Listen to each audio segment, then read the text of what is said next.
Greetings, everyone. Thank you for joining us today for change management. We're covering what the change management process entails and why it's important, what you should be doing to secure and meet the compliance requirements. So we're going to give just a few more moments for everyone to join in, and we will get started shortly.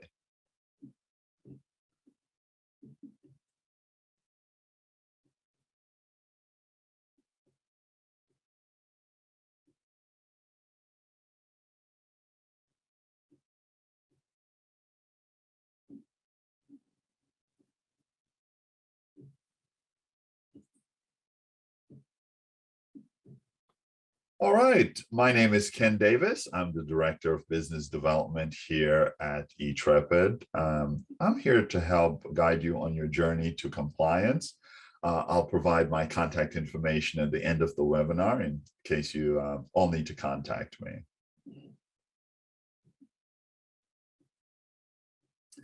Now, I'd like to take a few moments to introduce you all to Tom Blanford, the CEO of eTrepid.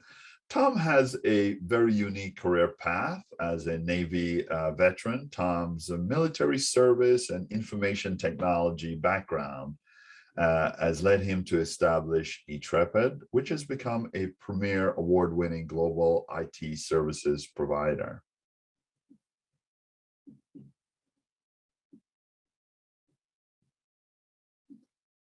For those of you who are not familiar with eTrepid, our team focuses on areas of cybersecurity, cloud computing, AI, and machine learning, as well as unified communication services.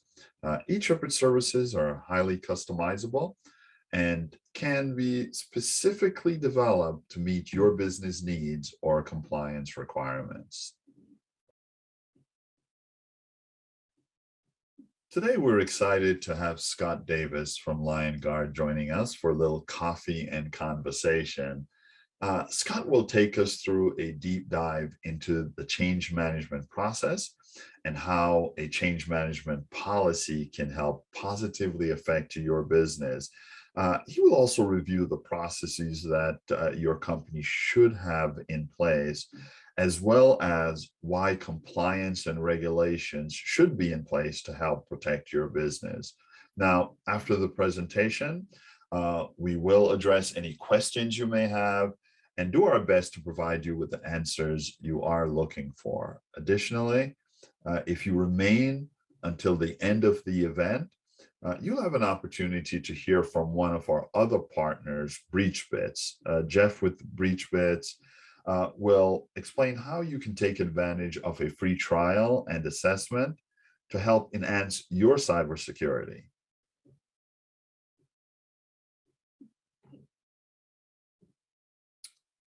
Now, we will hold questions until after the presentation to give Scott an opportunity to provide all the information he has for us all today. However, please feel free to use the Q&A feature provided at the bottom of the screen to ask any questions or comments in the chat section. The eTrepid team is monitoring these sections and will provide answers to your questions when we get to that portion of our conversation.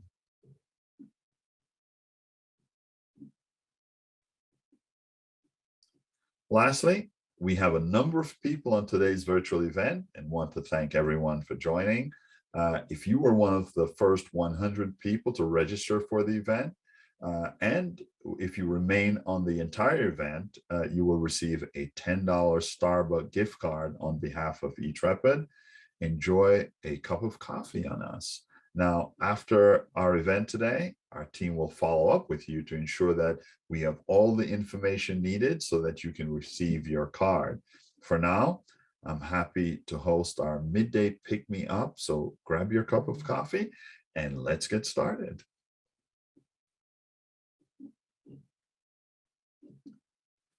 We're delighted to have Scott Davis from Lion Guard.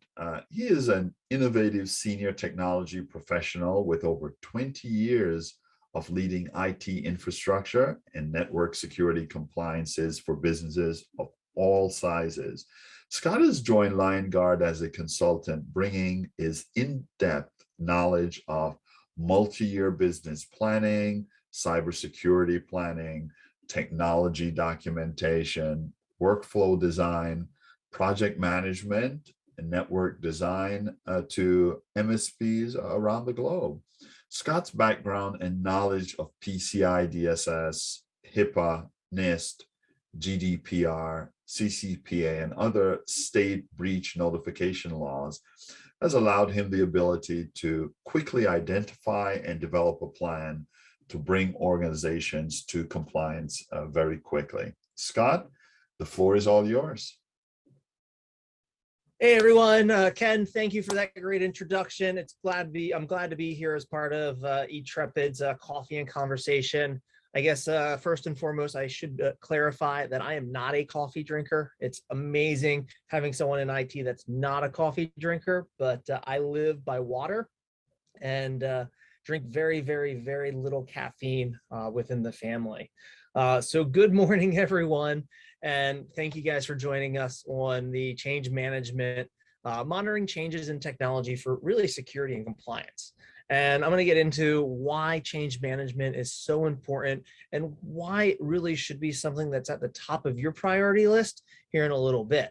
But just to kind of jump in, I do want to just do a quick introduction and, who I am and what I know about change management. Well, before joining LionGuard a little over a year and a couple months ago now, I was in an MSP. I spent 6 years, in fact, working in the MSP space. Before that, I actually spent a number of years in enterprise IT, where I was in charge of cybersecurity and infrastructure for a newspaper in central Pennsylvania.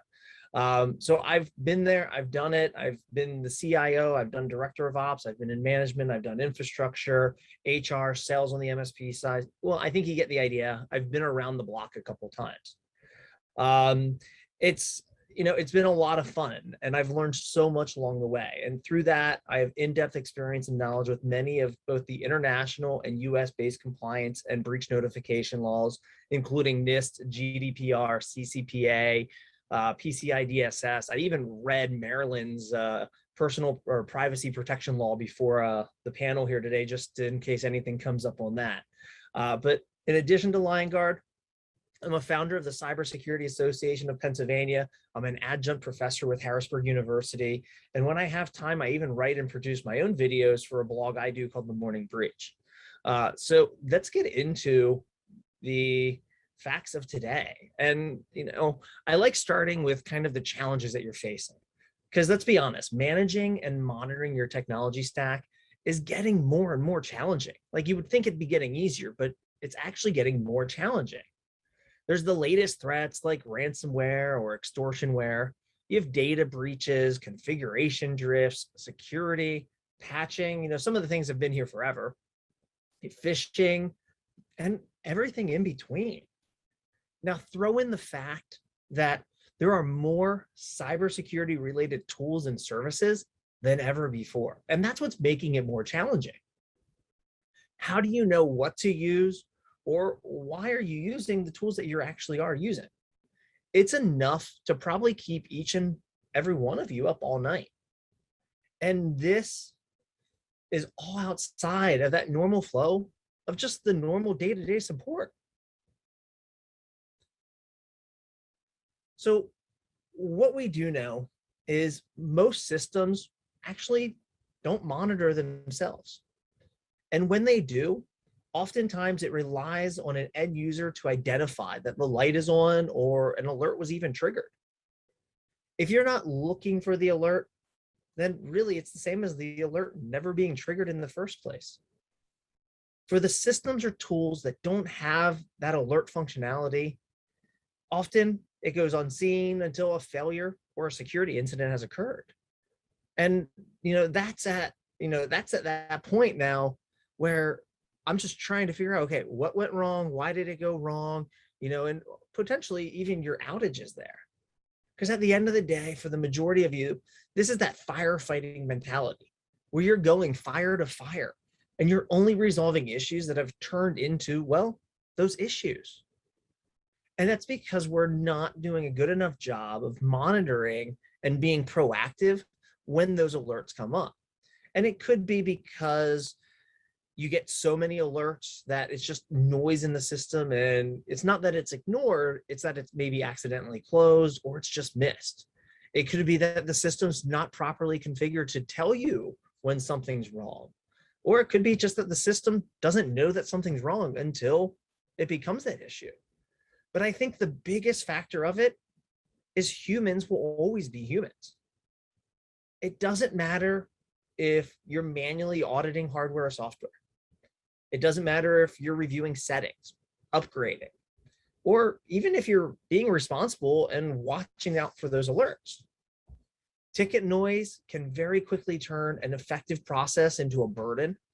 And ultimately, when the technician thinks most of the tickets are noise, then they start to try to close tickets in bulk, and potentially a valid ticket gets grouped into that noise. Like I just said, we have more systems and tools to monitor today than ever before, which makes it harder and more likely that something is going to be missed.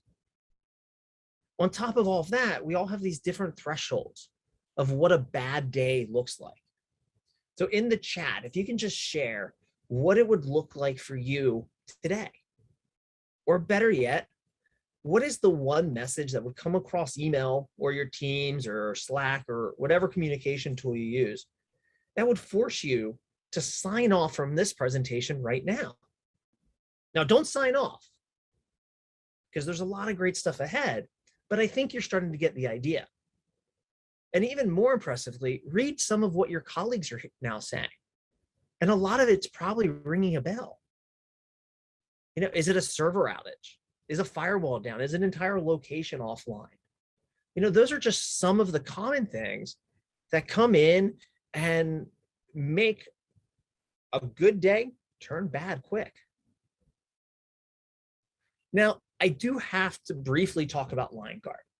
And most of what I just stated as all those fears are things that LionGuard is going to help you accomplish. LionGuard is that change management monitor that's looking for the configuration drifts and when settings are set outside of your kind of those set best practices. Now, eTrepid and vendors across the globe are using LionGuard to help eliminate the challenges that you're facing, to catch the alerts that actually matter, to reduce the noise, and let technology do the repetitive work so the humans can actually be the technicians that they were hired to be. So from the screen here, you can kind of see there's a lot of different platforms that LionGuard's monitoring. We're monitoring your endpoints, your applications and services, your network systems, your firewall switches, then even getting into your cloud systems. So LionGuard is that one platform that's going out across the entire stack of what you're using and bringing data and intelligence into the monitoring of all of your systems. And that's what makes LionGuard special. And ultimately, that's what helps eTrepid monitor your network and do a better job of staying proactive instead of constantly fighting those fires. So with that out of the way, I want to get into really the meat of the presentation. And I want to start off and focus on change management. So NIST Special Publication 800-128 is a great starting point here, as it outlines the fundamentals of security-focused configuration management. And that includes an overview of the basic configuration management terms and concepts, as well as the role, the phases, and even the concepts of security change management. Now, it's not just NIST. If we change the term a little bit and look at it as risk analysis, as defined by HIPAA, as by the HIPAA security rule, risk analysis requires a formal, repeatable methodology that assesses the content, sensitivity, and volume of information, threats to confidentiality, integrity, and the availability of your PHI. This risk management method should be repeated regularly, with administrators understanding the threats, evaluating the controls, and addressing weaknesses to comply within the rule. What risk analysis within HIPAA security rule is really looking for is that tool that is monitoring for your changes, monitoring for configuration drift, looking at change management. Now you can say, well, I'm not big enough really for NIST, or I'm not healthcare, so HIPAA doesn't matter. But what about PCI DSS? Even PCI, which is the credit card, processing or association. If you're processing credit cards at all, chances are you need to follow at least some degree of what PCI DSS requirements are. And that requires change management processes, both in section 6.4.5 as well as in 12.11. The bottom line is change management is appearing globally across cybersecurity related laws, breach notification laws, and even your industry compliance requirements, like those I just mentioned, and many more. So why is it important to you? First, the chances of your business or organization falling into at least one compliance requirement is extremely high today. The threat to your business, no matter how large or small, it's real. And it's time to start looking at doing something versus sitting back and doing nothing. If you're not sure where to start, that is where you can rely on your trusted partners to help guide you through that journey.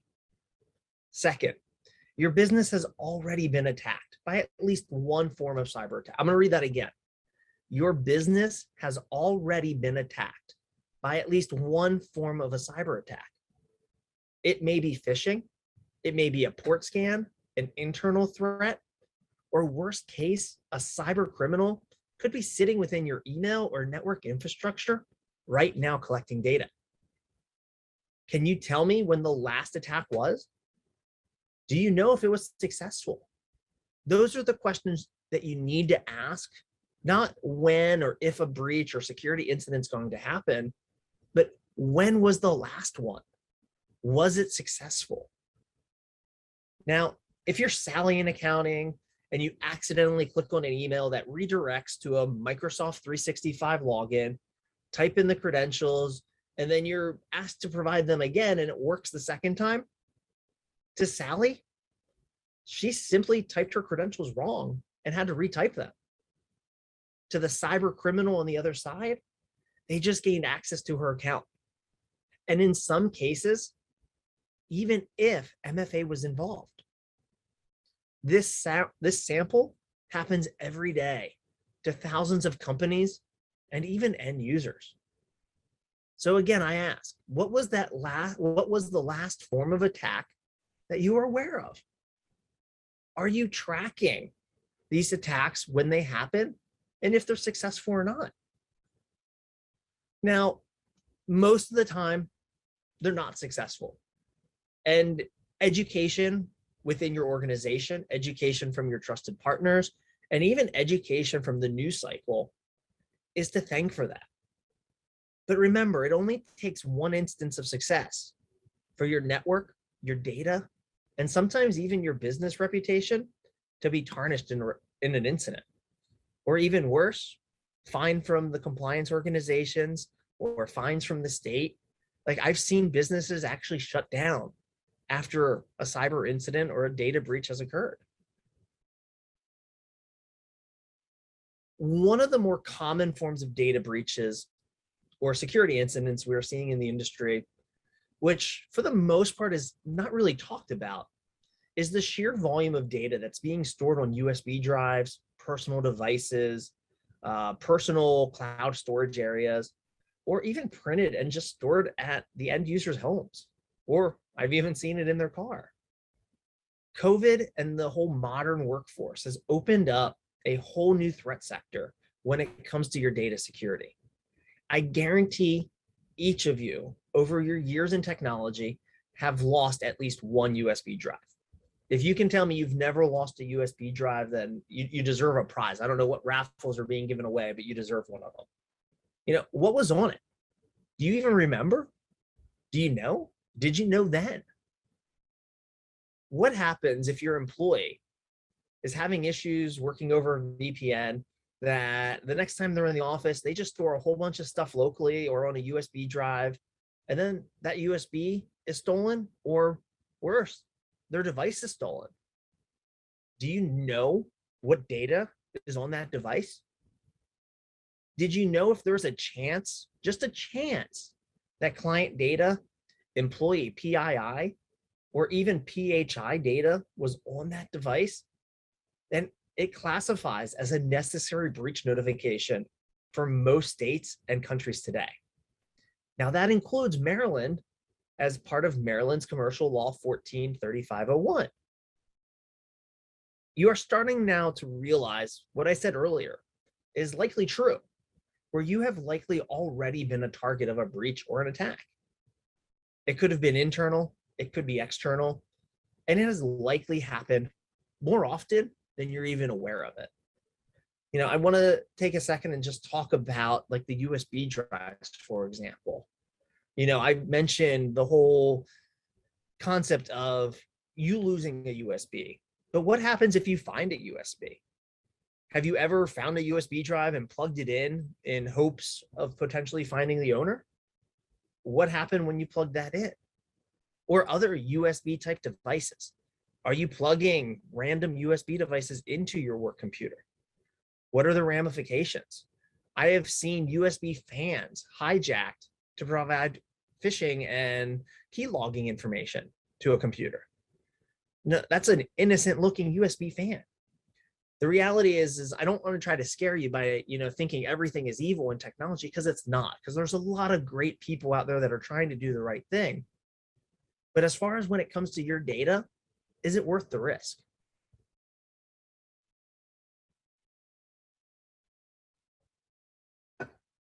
You've likely heard the term best practices.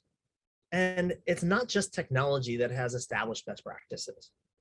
You have to remember that best practices should be your baseline and not just a recommendation.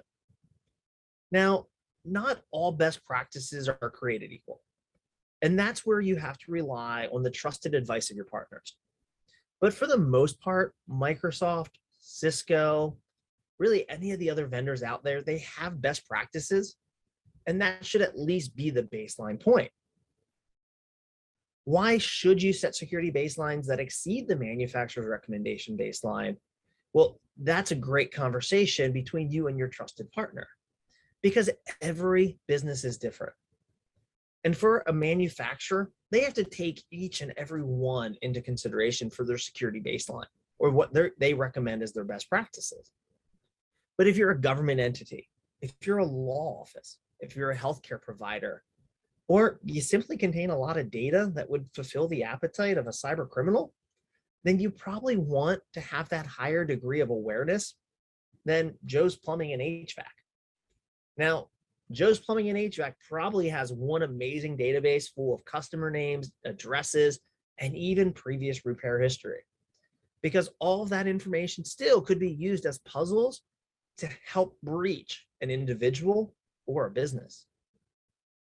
And the one example I come up with that when I get into this type of a conversation is I used to do physical pen testing, where I would actually call and imitate being, a cable repair person, or, someone that needs to get in and just examine, hey, I got a replacement modem that I got to put in.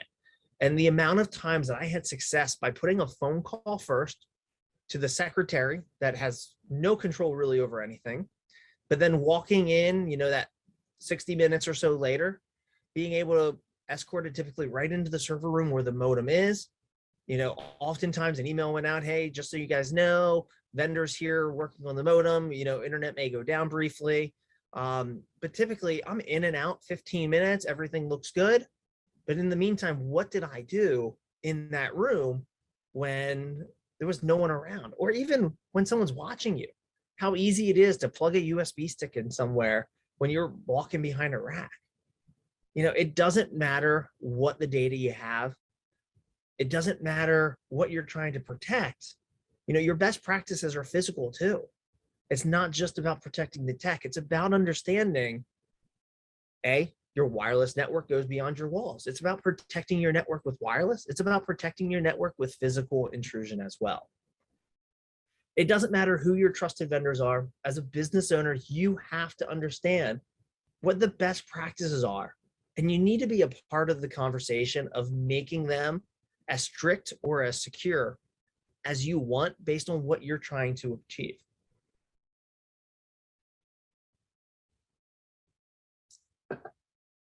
You can't have any conversation about technology security without a conversation about your own policies and procedures. This is a business need. And guess what? Almost every compliance requirement out there requires you to have policies documented and reviewed on a regular basis.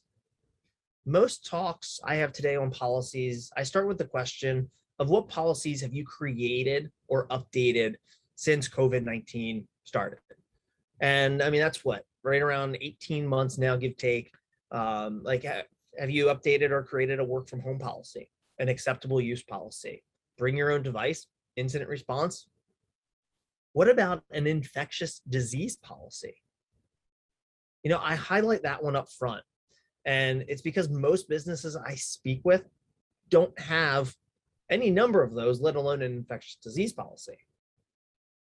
You may have written something specifically on COVID-19, but COVID-19 really is an infectious disease. And let's be honest, it could be a severe flu outbreak next year or a new virus 2 years from now that hasn't even been discovered yet. Outlining what happens when a threshold is set or reached and what return to normal is going to look like should be documented so that everyone knows what to expect or what steps need to be accomplished to make something happen. So this is one thing that, you know, people want to know where the light is at the end of the tunnel.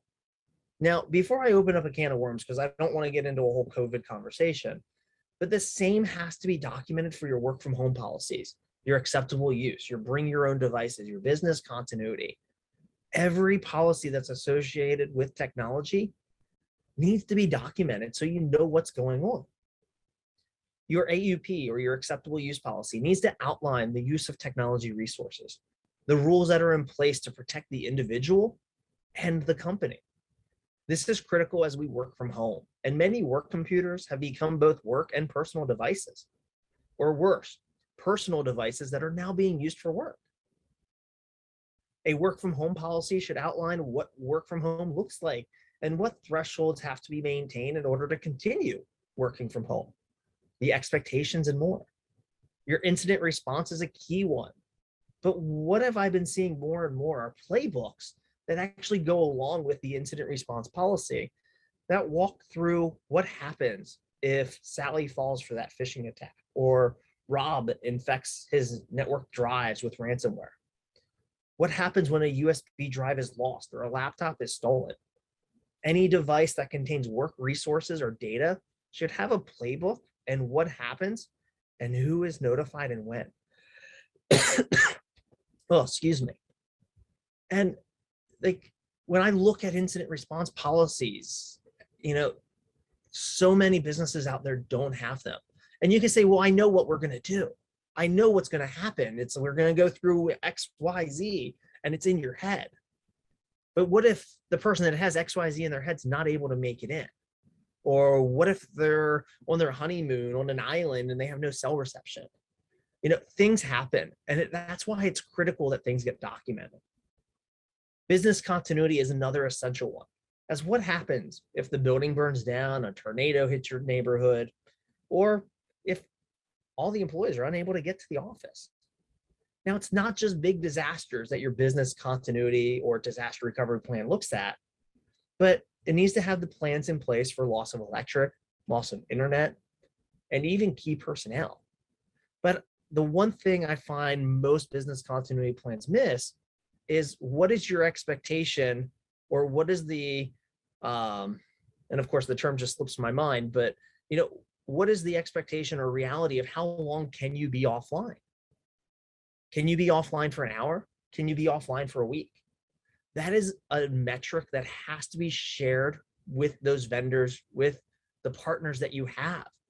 Because let's be honest, if you have the expectation that the longest you can be down and continue to survive business is an hour, and your vendor thinks that you can go a week, there's a big disconnect there. And if and when that happens, you're going to be disappointed.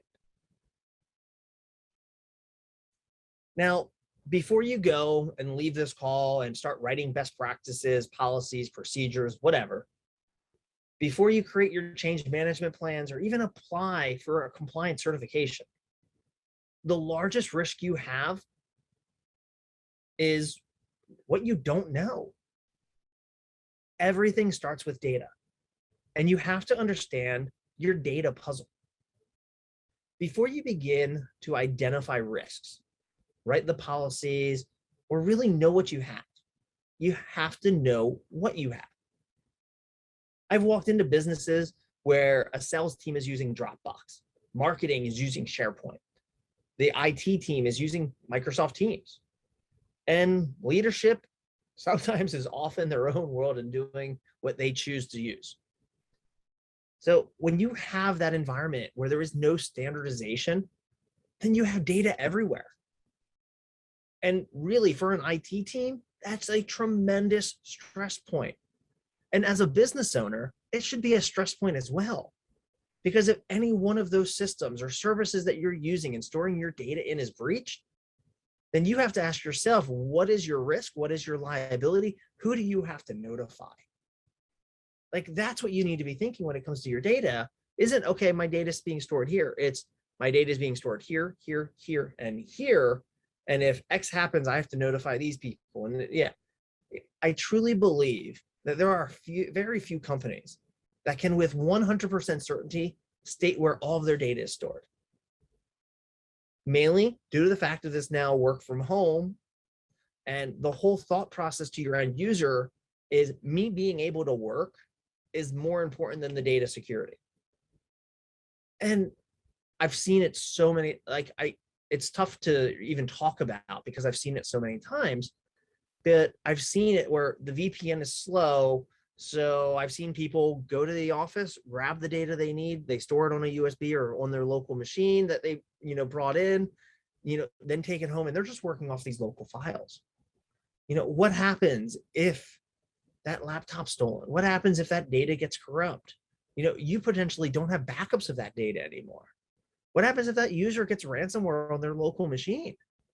Again, you don't have that data anymore, and there's no backup at that point. So it is critical that before you begin any journey, you have to identify the where and the what of the data that you have and where it is. Now, this is something I started building when I was a VCIO for each of my customers. And I called it the technology organization chart. You're familiar with what an org chart is. It tells you kind of who reports to who in the hierarchy of a business. Well, a technology org chart is similar to that, where it outlines where your data is and who is in charge of each data location. Oftentimes, by just simply going through this exercise, I've had CEOs and boards asking, why do we have data here and here and here? Or is it secure to even store data here? The bottom line is this exercise is designed to allow you to streamline where your data will live and who has access to it. As an industry, we should look at moving more towards a zero trust. Zero trust is the practice that you only have access to the data and the resources that you need to fulfill your day job. And it's important to start looking at zero trust and see more and more and help more and more organizations move to zero trust, just simply due to the fact that it adds security. If, using Rob example earlier, the example I gave with Rob where Rob got ransomware, that's the only reason I chose the name Rob is because Rob and ransomware just sounded good together. If Rob got ransomware and he had access to the entire company folder, the entire accounting folder, the leadership team, and this folder, that folder, and he had access to everything, well, that ransomware is hitting everything. But in Rob's role, he's in marketing, and the only thing he needed was the marketing folder or the marketing portion of the everything folder. By him only having access to marketing, he only ransomed his local machine and that bit of information that is being shared out to him. The other thing it allows your trusted partners to do is actually locate where the risk is coming from. If I can see, okay, I got ransomware being deployed, it's only affecting the marketing drive, oh, and this user's drive. Now I know whose it is. I know where to go, whose machine to unplug. If not, sometimes it's that needle in the haystack approach and trying to find Where's it coming from? Where's the leading point? So my goal is not to scare you. It may sound, and a lot of people tell me every time they listen to a cybersecurity speech, they get scared, or they're terrified of attending cybersecurity speech just because they don't want to know the answers to the questions that we ask. My goal, and the goal of everyone that you listen to from a cybersecurity perspective, is to educate you so that you can make changes, so that you can identify where your data is, where your security holes are, how you can close the gaps, monitor the changes, and for a change, probably get a good night's sleep. So the whole purpose of today, I wanted just to talk briefly and get into change management. And, with that, the whole purpose of change management is that structure of get to know the data that you have. From the data that you have, take metrics out of it so you can identify where your security holes are, and then use change management to monitor that. Once you've established those best practices or that baseline security that works for your organization. Change management is just that. It's designed to track when changes occur, be it a server upgrade, be it XYZ, but it's also there to track your configuration drifts. So when a configuration potentially sways from what that best practice or your baseline is, getting some sort of a notification indicating that that has happened. Being aware of what's going on with your environment. So you're almost like the police force instead of the firefighting. I think everyone would rather kind of be the traffic guard and directing the traffic than coming to the scene of an accident and trying to clean up the mess. Because let's be honest, if you have kids at home, it's better to keep them organized than to constantly clean up after themselves. So with that, working with your partners like eTrepid is a great start. But remember, they are your partner, and in the end, it is your responsibility of protecting your business, your data. Thankfully, you're not on the journey alone. And please, please, please utilize the partners that you have and the services that they advise you that you need to protect those gaps. I'm not saying do it, just take everything they say, and sorry to eTrepid, ask questions. Try to understand the reasoning, but technology is evolving so fast that there's already new threats out there. Without the strong partners that you have at your arsenal to really help protect you, you're never going to be able to stay on top of it. If you're a one-man, a two-man IT shop, you have no chance at all in trying just to keep up with the help desk tickets in the day-to-day, let alone staying on top of what's new and coming out in cybersecurity. Find those trusted partners, build good relationships with them, ask them questions, continue to educate yourself on the matter, because like I said, at the end of the day, it is your data, it is your business. And while as a partner, we all want you to succeed, at the end of the day, the buck stops where the buck stops. So definitely take a look at change management, find your data, understand your data. And with that, I'm ready to take some questions.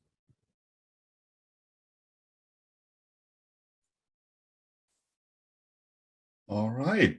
Well, thank you, Scott, for joining us today and providing such important information and key insights to everyone watching. We do have some questions in the queue. And at this time, I'll invite our CEO, Tom Blanford, and our eTrepid team member, Mehar, to go through some of the questions that I see here that has been submitted to help you all and to provide some answers. Now, remember, if you do have a question, please use the Q&A feature provided at the bottom of the screen to share, and we'll try to answer all the questions as best as possible. Mehar, what is our first question? Hello, everyone. So the first question I have here is, do hackers use changes in hardware, software, and cloud infrastructure to exploit weaknesses, to steal information and access data? Yeah, I think any cyber criminal, any hacker out there, looking for a way in, and configuration drift or misconfiguration of components is one of the primary areas that they look to come in and target. At the end of the day, they're looking for a way in. And by you not managing, not maintaining, not monitoring what your configurations are, identifying that configuration drift, you're opening a door, sometimes as easy as leaving the key underneath the front doormat. All right, next question. Does change happen so fast that customers or IT staff don't always realize the potential downstream disruptions to business continuity? Yeah, I mean, technology changes. Technology is constantly evolving. You've heard the phrase that the second you drive your car off of a lot, it depreciates in value. You've heard the same thing about buying a computer, 10 years ago. Is as soon as you left Circuit City or Best Buy with the computer, there was already a new one on the shelves, that was more powerful and stronger than the one you just purchased. And technology today is evolving just as fast, and it's because the cyber criminals out there are evolving at the same pace. You look at phishing, and if we go back 3, 4, 5 years, and what a phishing attack was, it was misspelled, it had horrible grammar, it was so easy to notice that it wasn't a threat. But now you have fishers, these cyber criminals that are on top of their game. Like the English is proper. They're copying news headlines with COVID information or capturing what's happening at the moment. I mean, there was phishing attacks for flooding in the Philadelphia region just a few weeks ago when the hurricane dumped all that water on the region.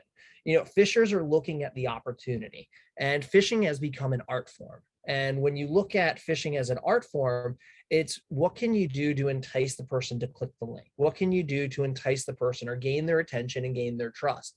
And that change of that rapidly, quickly adopting mindset on the hacker side or the cyber criminal side forces us as cybersecurity professionals to stay just as aware, just as in the loop. But to really get to the root of your question, rapid change can lead to configuration drift and change of best practices. Best practices should be adopted to align with potential changes and upcoming threats, but it should still outline what your best practices are and things that aren't supposed to be turned off or swayed away from. Configurations can change, the threats are going to change with it. And it's up to your trusted partners, it's up to all the cybersecurity professionals out there to really help outline what those best practices are, what the latest threats are, and how we're going to combat it.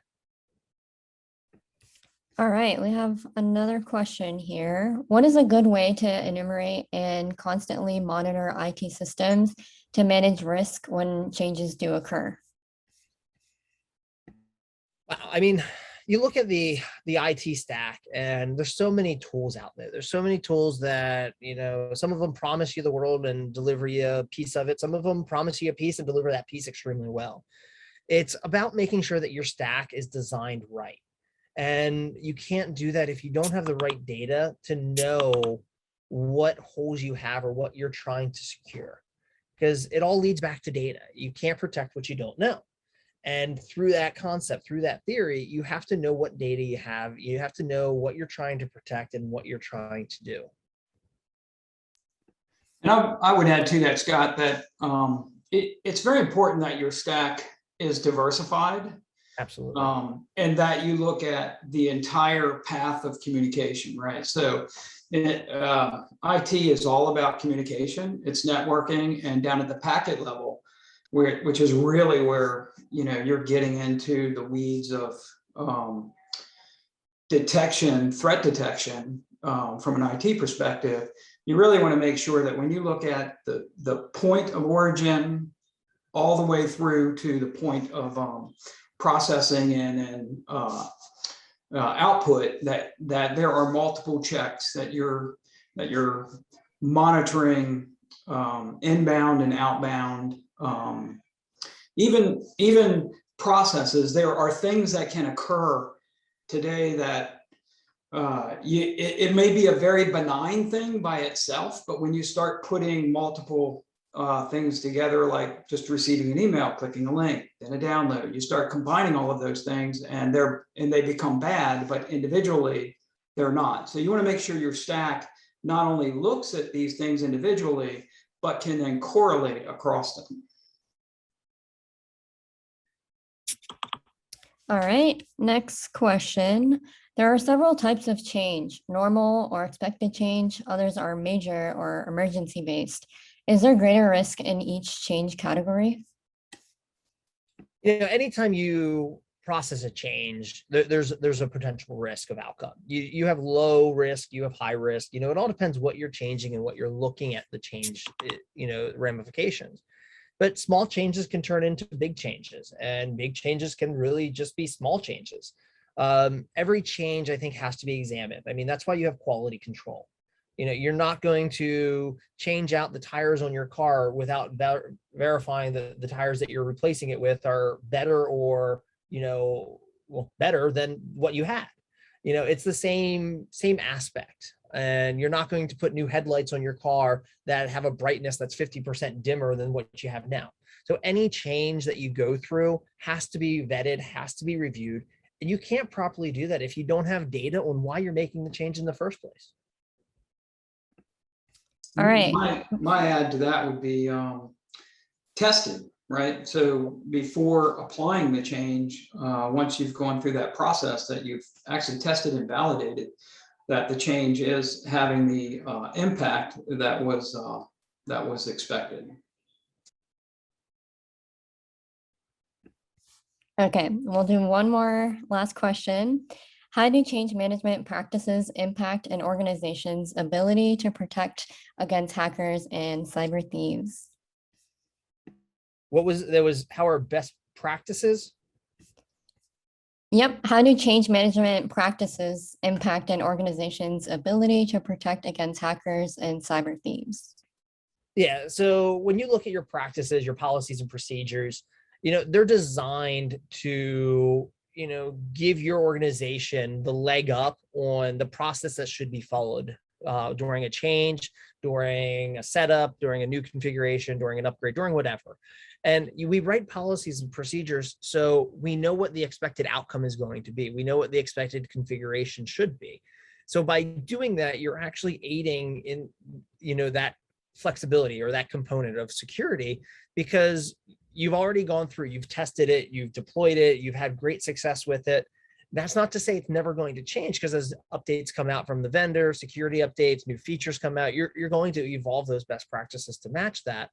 But those best practices, that policy that you set forth on, you know, how you configure those devices, absolutely is a crucial component of it.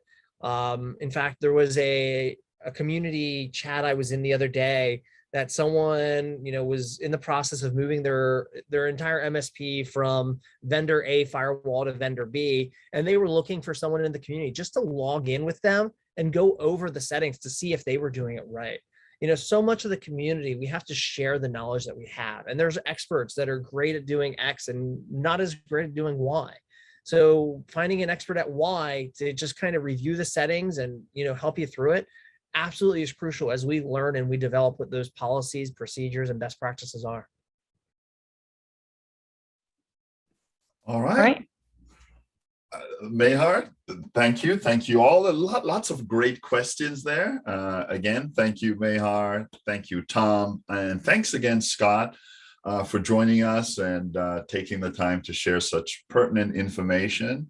With that, we've partnered with BreachBits to present an offer to you all. Jeff Toll with BreachBits will discuss the details. Jeff, it's all you now. Thank you, Ken. Hey, what a great and inspiring message from Scott. Fantastic presentation on best practices for change management.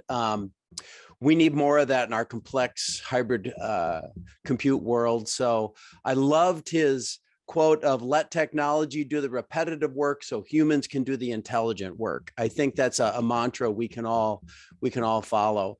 And I also am very partial to the security focus on change management. And my name is Jeff Toll, and I'm the Director of Business Development at BreachBits. And we're a cybersecurity solutions provider based in Annapolis, Maryland. We're sort of a derivative of the Defense Industrial Base. Our founders came out of the US Navy running the global red teaming for the Navy. And through that have created a wonderful platform that's a continuous intelligent red teaming solution.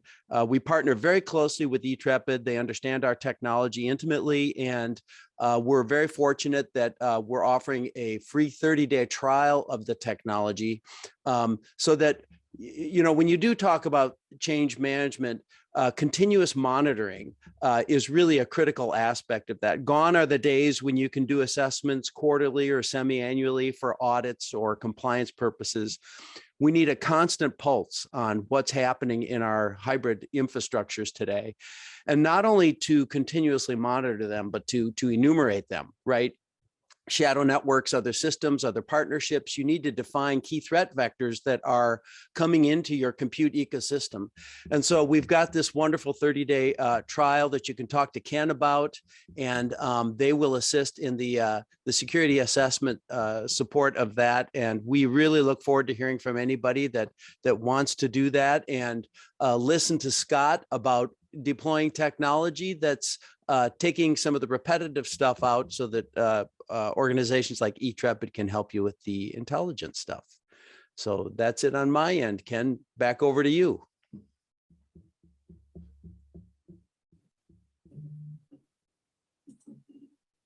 All right.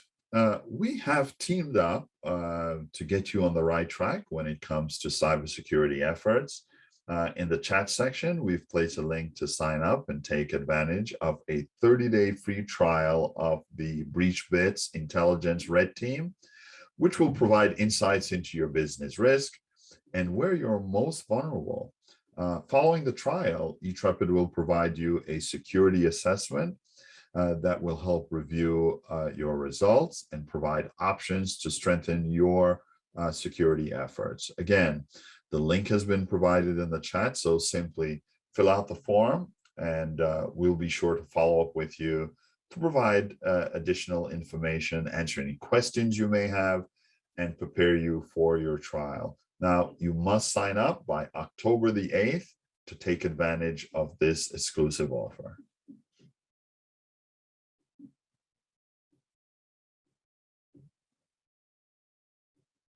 Now, if you have any general questions about services or want to learn more about change management or our offer for you today, please do feel free to contact me. My information is listed on the screen. In the meantime, we'll send you a survey, and we'd love to hear what you thought about the information received today, as well as how we can better prepare you for your very important cyber journey.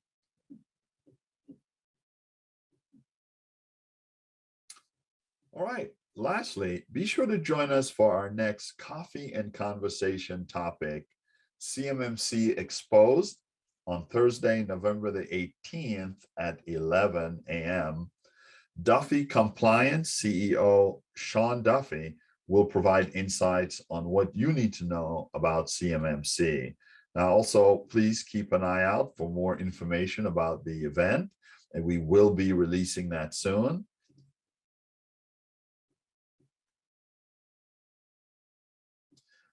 Also, feel free to follow us on social media if you're interested in getting updated industry information, or join our news blast list. You can check us out at eTrepid.com or search for @eTrepid on Facebook, Twitter, LinkedIn, Instagram, or YouTube.